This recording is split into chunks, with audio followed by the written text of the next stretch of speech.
This show will concentrate on one of the greatest institutions in the world, the black woman. In order to get the real feelings and perspective of our sister, we went to her. A group was brought together with as many differences as likenesses, but held together by the common thread of the black experience. Another institution was added, Sister Lena Horne, who can, from first experience, speak about survival if you are born a woman and black in this society. Our woman has borne us, nurtured us, and saved our race, and in the process, she often got the worst of it. As a unique institution, the black woman remains.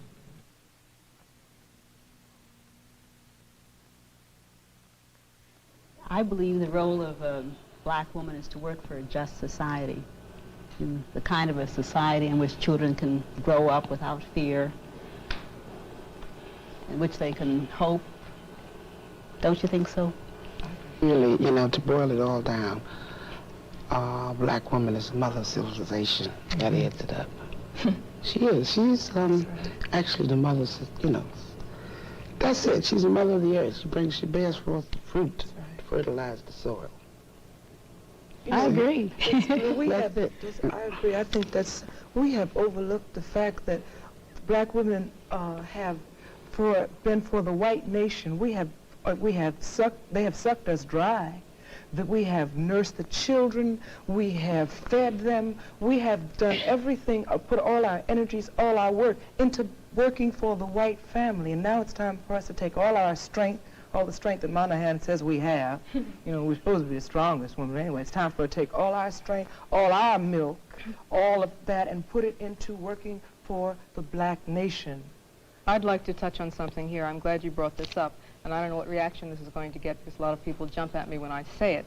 But unfortunately, all people in this country, black people and white people, are subjugated to the same system of media, are subjugated to the same systems of communication, are subjugated to the same conditioning.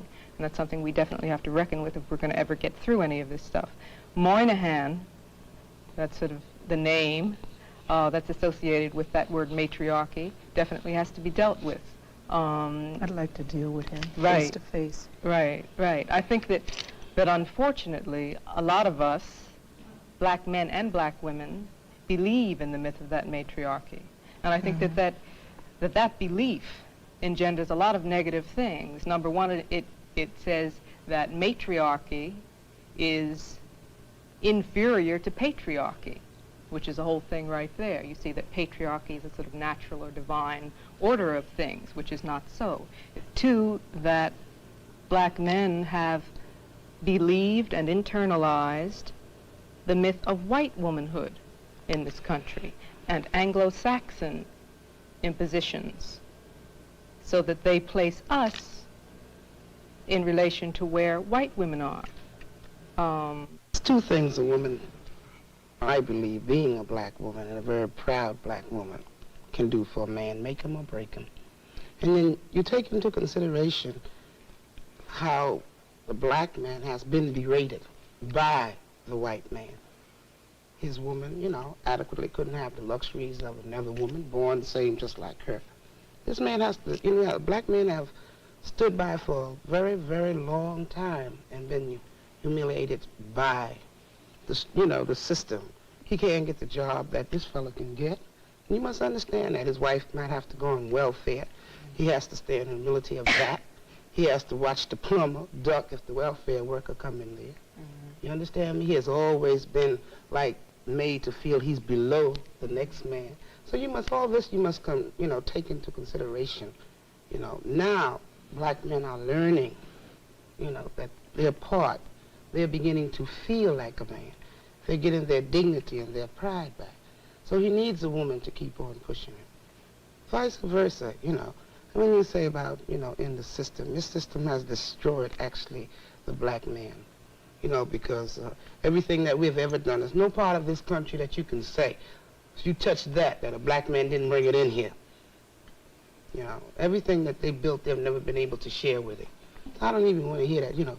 What society have done, just took our black men and destroyed their manhood. That's what they've done. Aid and abetted.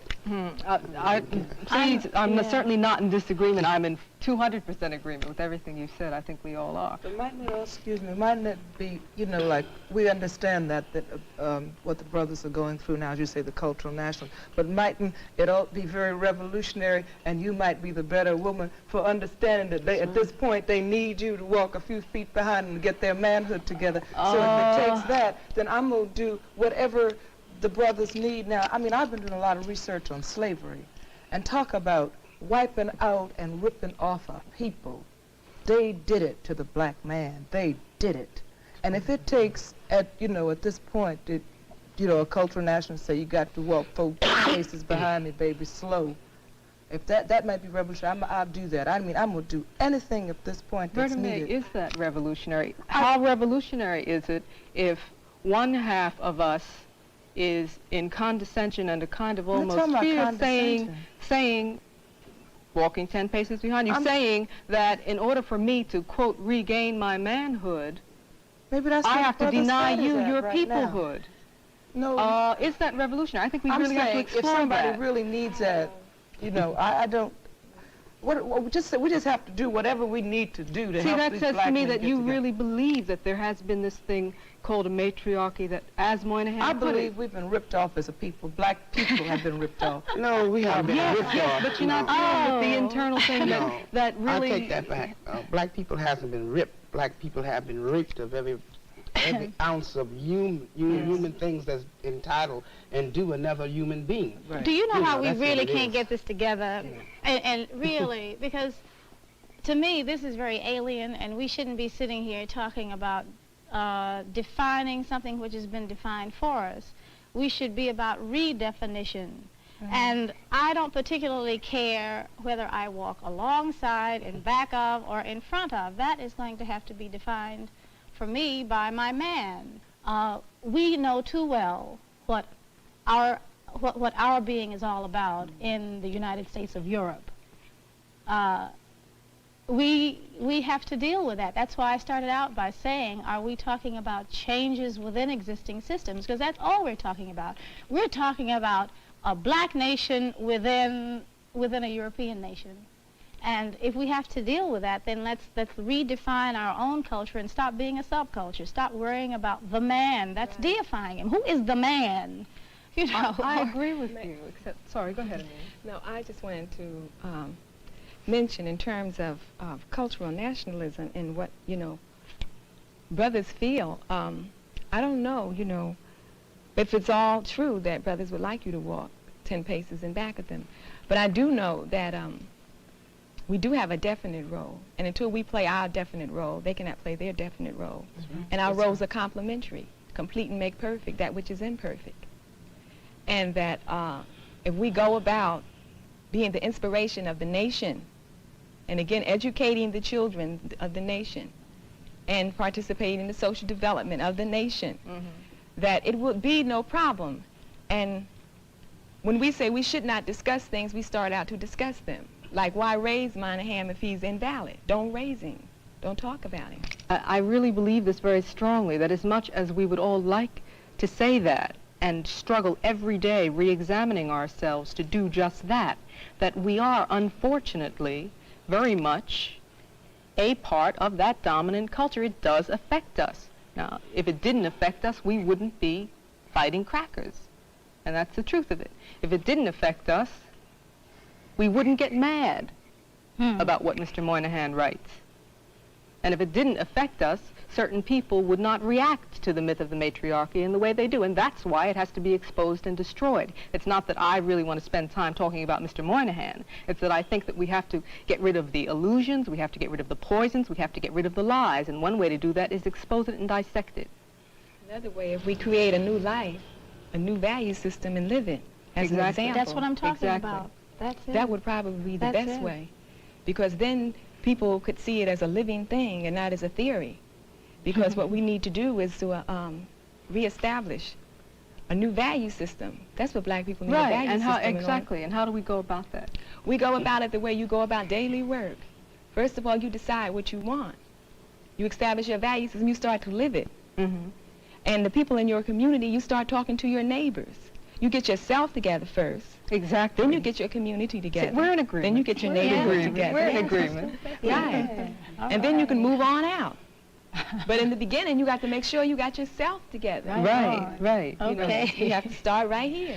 But I think we ought to be sure we understand what she's saying. Now, this relates to what you said earlier about the black nation, right? Exactly. I'm not sure I understand what you mean by the black nation. I mean, black people's lives, being self-determining, defining yourself, naming yourself, and having political power. We're a nation already without political power and military power. We're a cultural nation without political and military power. We're a nation, you know, in captivity by another people, a people who have a different, totally different culture than we have, who cannot even relate to the things that we relate to. That is the problem. And as black women, we have to be the inspiration for the nation, for our men. We have to start out into the community educating the children, educating ourselves. Because once we educate ourselves, the children will become educated, because we are the ones that teach the children. We are the ones that decorate the homes. We are the ones that are with both female and male children. We are the ones that the children look to as the image in terms of their daily education. So it is important that we don't get our values mixed up and feel that we have to educate the world. We haven't first educated ourselves. It's still always a self thing. Indeed. I mean, the world will relate to us once we can relate to ourselves. Mm-hmm. I mean, I think we are afraid of definitions and afraid to set guidelines because we might have to live by them. If you stand up and say a black woman should do this and that, then you might have to do that. But if you say, well, we don't have to say anything, you know, we can just do it. Do what? So like everybody can do their own thing. But every society needs a value system. Every society has a criteria in which they live by. And we live need by one. everybody else's. Exactly. Right. We should have Exactly.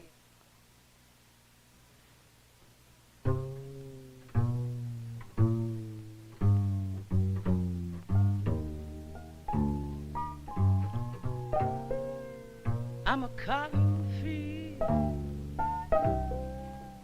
in the burning sun. I'm the lash of a whip when the day is done. I'm a mother taking her son from the ends of a road. What he's done, God don't know. I'm the pain my mama felt while she was breaking that corn, 'cause the boss man made her work till the hour I was born. These are the hands that fix the food with a smile, for in my mama's lap she rocked the boss's child. Do you want to see this land? Then listen to what I say. Do you want to see this land?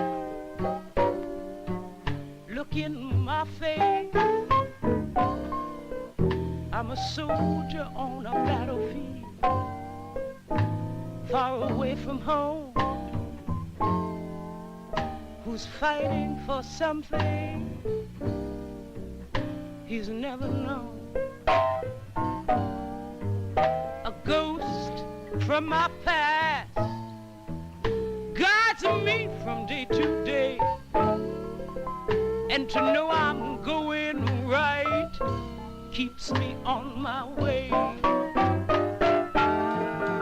Do you want to see this land? Listen to what I say. Do you want to see this land? Then look in my face. Hey.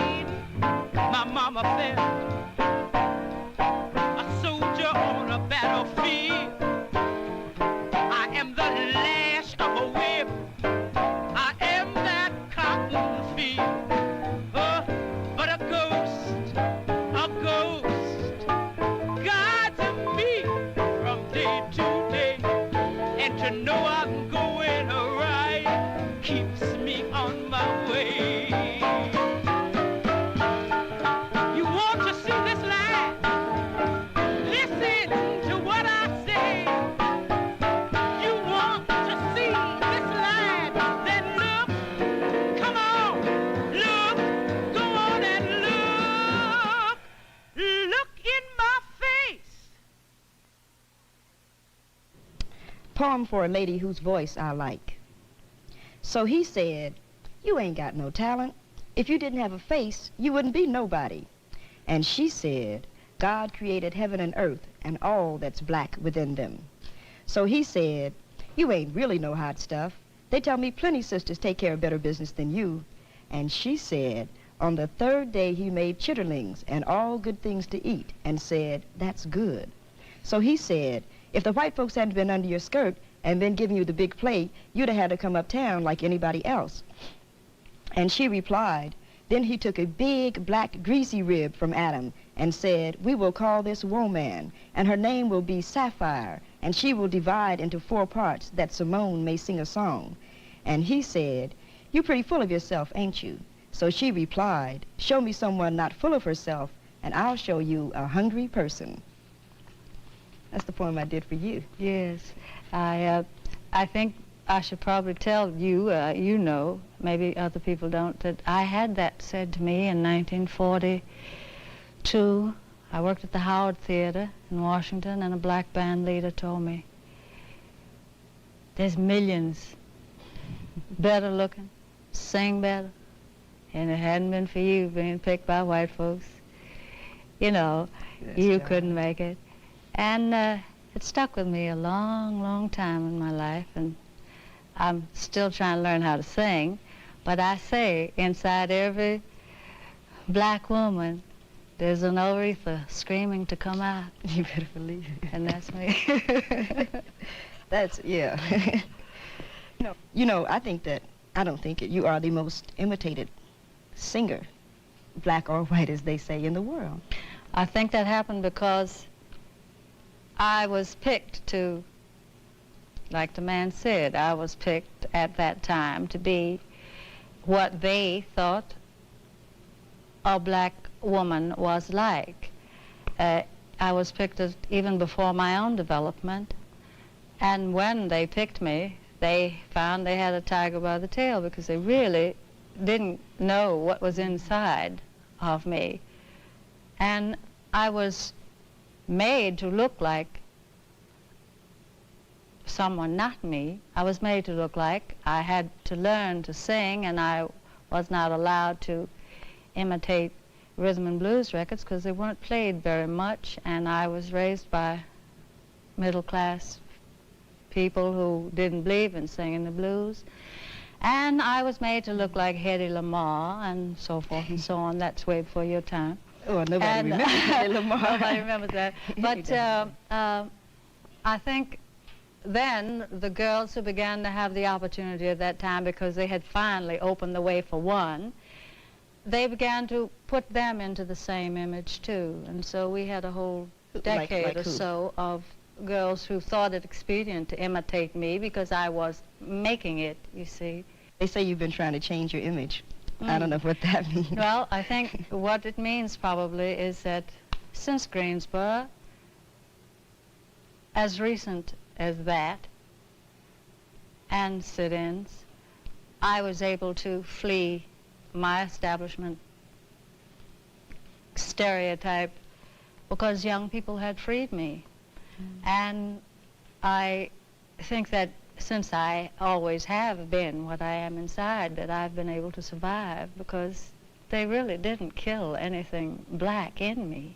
I was, because I remember you were out in, I think, Las Vegas, and you beat that guy bloody with your shoe. Yeah, well, I drew a little blood. It was in Los Angeles. It was in Los Angeles. That probably was the first time I felt less lonely. By the isolation that was imposed upon me by very nature of its definitive isolation from my own people, from white people, this middle thing that I was in, had kept me very much alone spiritually too. And I got insulted. I had frequently done so, but I hadn't done it at a place where there were a couple of reporters around. And the guy made me mad, and I struck him violently, because I am violent in a way. You trying to say violence purges the soul?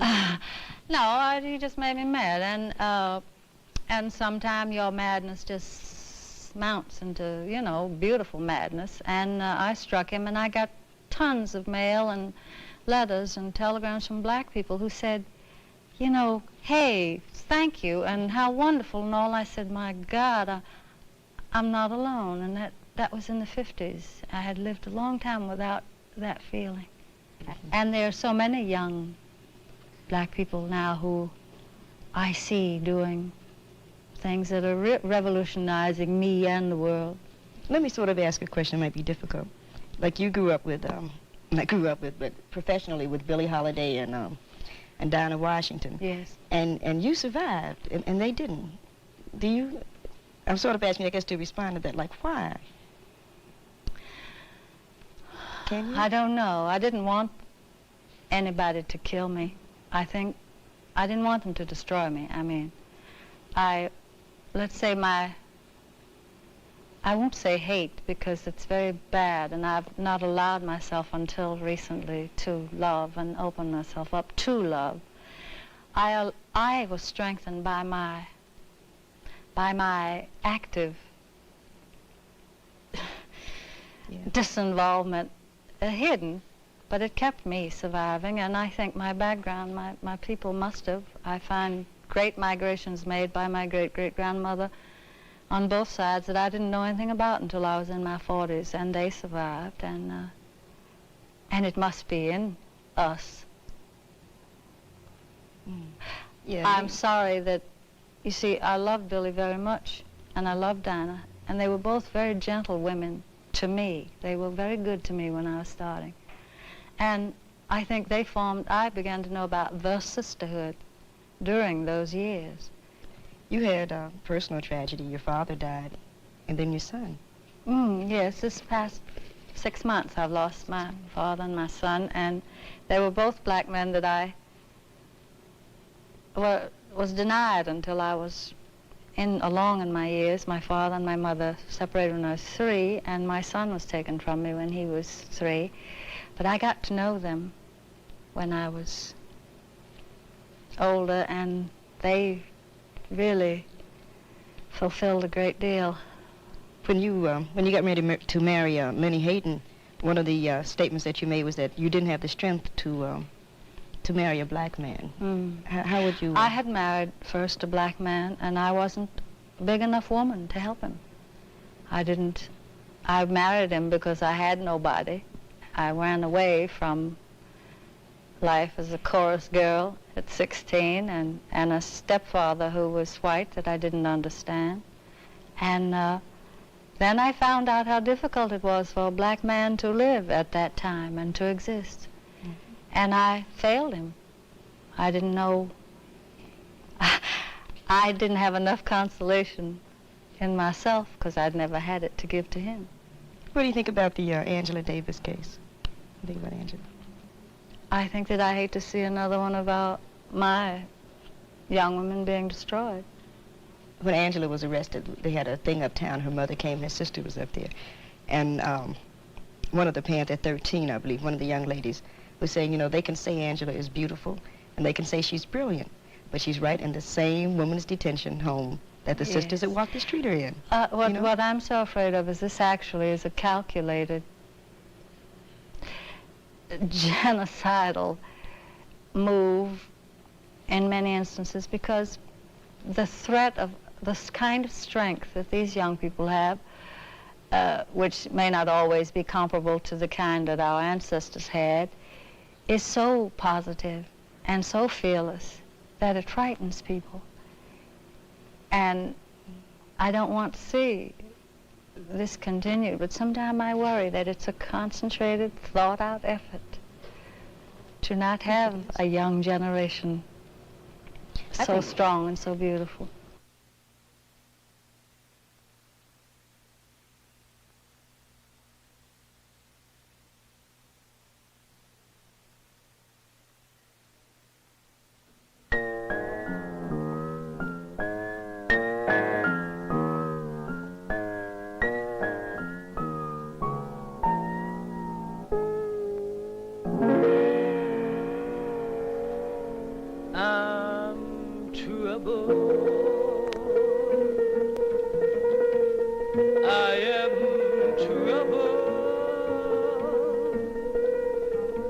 I'm trouble. troubled in mind. If someone don't help me, I surely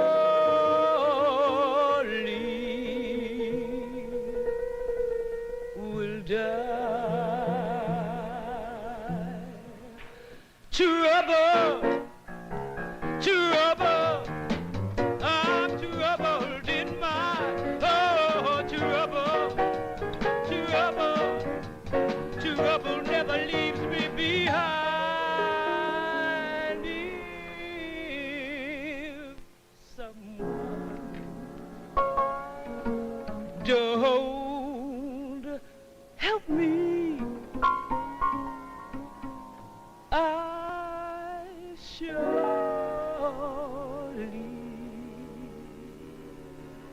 will die. I